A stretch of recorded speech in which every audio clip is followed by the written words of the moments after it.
नमस्कार मंडळी, आज आपण बनवणार आहोत उन्हाळ्यात प्रत्येक घरात आवर्जून बनवलं जाणारं रसरशीत आणि चटकदार कैरीचं लोणचं। अगदी सोप्या पद्धतीने योग्य प्रमाणात मसाले वापरून बनवलेलं हे लोणचं वर्षभर टिकतं आणि जेवणाची चव अनेक पटींनी वाढवतं। तर चला वेळ न दवडता सुरू करूया आजची रेसिपी। लोणचं बनवण्यासाठी लागणारं साहित्य आता आपण बघून घेऊया। हे सगळं साहित्य मी 7 किलो कैरीसाठी वापरणार आहे। 750 ग्रॅम मोहरीची डाळ, पिवळी मोहरीची डाळ, पाव किलो बडीशोप मी मिक्सरमध्ये बारीक थोडी अर्धवट फिरवून घेतलेली आहे आणि साफ करून घेतलेली आहे। पाव किलो धणे, तेही मिक्सरमधून अर्धवट फिरवून साफ करून घेतलेले आहेत। पाव किलो लसूण, 15 ग्रॅम दालचिनी, 15 ग्रॅम लवंग, 15 ग्रॅम मिरे, 15 ग्रॅम बाजा, 5 ग्रॅम सुंठ, 10 ग्रॅम हिंग, हा हिऱ्या हिंग आहे, 15 ग्रॅम वेलदोडे, 50 ग्रॅम मेथी, 50 ग्रॅम हळदीची पूड, 200 ग्रॅम चटणी, जाड चटणी आणि 700 ग्रॅम मीठ आणि 3 तेलाच्या पिशव्या। हे मी शेंगदाण्याचं तेल घेतलेलं आहे। आता मी हे सगळे मसाले जाडसर मिक्सरवर करून घेईल आणि नंतर मग लोणच्यामध्ये तेल कसं टाकायचं ते सांगेल। 15 ते 20 मिनिटापासून मी त्या तेलाच्या पिशव्या या एका पातेल्यामध्ये टाकून गरम करायला ठेवलेल्या होत्या। आता तेल गरम झालं की नाही ते आपण बघूया। मी एक लसूण घेतलेला आहे, तो असा अर्धा तोडून घेतलेला आहे आणि तेलामध्ये टाकून बघायचा। तेलामध्ये टाकल्याबरोबर असं वरती आला की समजायचं की आपलं तेल गरम झालेलं आहे। मी आता गॅस बंद करून देते आणि लोणच्याच्या मसाल्यामध्ये तेल टाकते। एका कढईमध्ये सगळ्यात आधी मी मीठ टाकून घेतलेलं आहे। आता मोहरीची डाळ टाकायची। मोहरीची डाळ टाकल्यानंतर गरम केलेलं तेल टाकायचं त्याच्यात।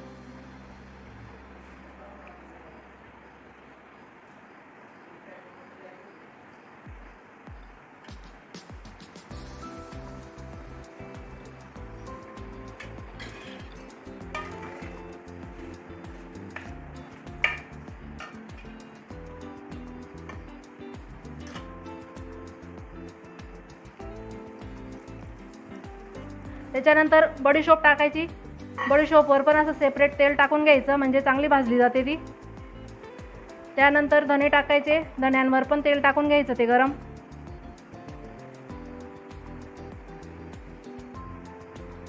हिंग टाकायचा, हिंगावर पण तेल टाकून घ्यायचं।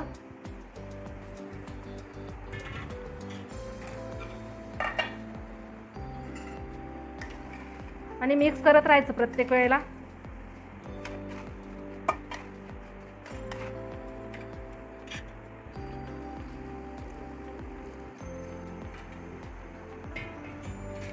आता आपण आज जाडसर मिक्सरवर करून घेतलेला मसाला सगळा टाकून घ्यायचा। लवंग, मिरे, दालचिनी, तोही चांगला मिक्स करून घ्यायचा।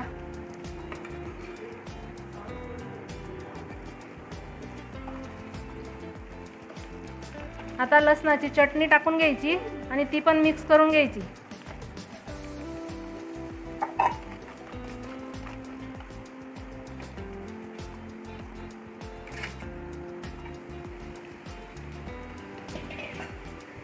उरलेलं तेल पण टाकून घ्यायचं।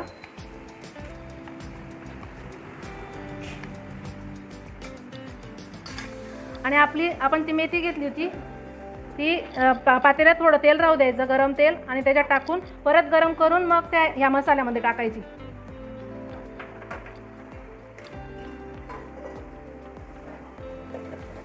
म्हणजे कडवटपणा तिचा निघून जातो थोडा।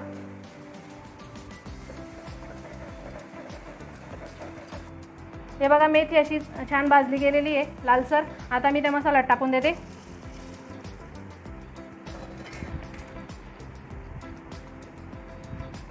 आणि हळद पण टाकून दिली सगळ्यात शेवटी।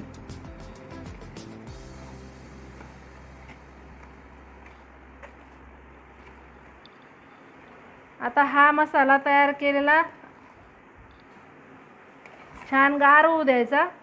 नंतर मग कैऱ्या फोडून त्यात टाकायच्या।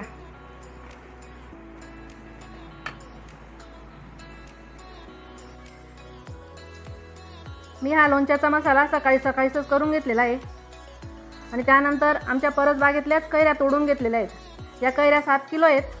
त्या मी स्वच्छ पाण्याने धुवून देठाजवळचा भाग काढून घेतलेला आहे, कारण त्यात खूप चीक असतं. ते चीक एका कापडाने पुसून घेतलेलं आहे आणि आता त्यानंतर मी या सुड्याने त्या कैऱ्या फोडणार आहे.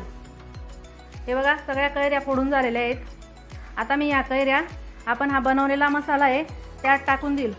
पूर्वीच्या काळी आपल्या आई आजी हातानेच त्या कैऱ्यांना हा मसाला लावायच्या, पण आजकाल आपल्याकडनं ते तेवढं शक्य होत नाही, म्हणून मी या मोठ्या कढईमध्ये मसाला राहू दिलेला आहे आणि या फोडी या कढईमध्ये टाकून चांगल्या मिक्स करून घेईल.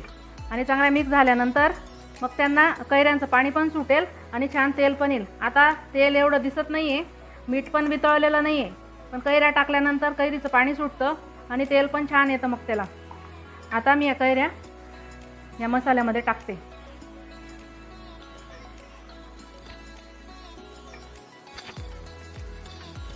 असं थोडं थोडं करत टाकून चांगलं मिक्स करून घ्यायचं चमच्याने, म्हणजे सगळ्या कैऱ्यांना तो मसाला लागून जाईल.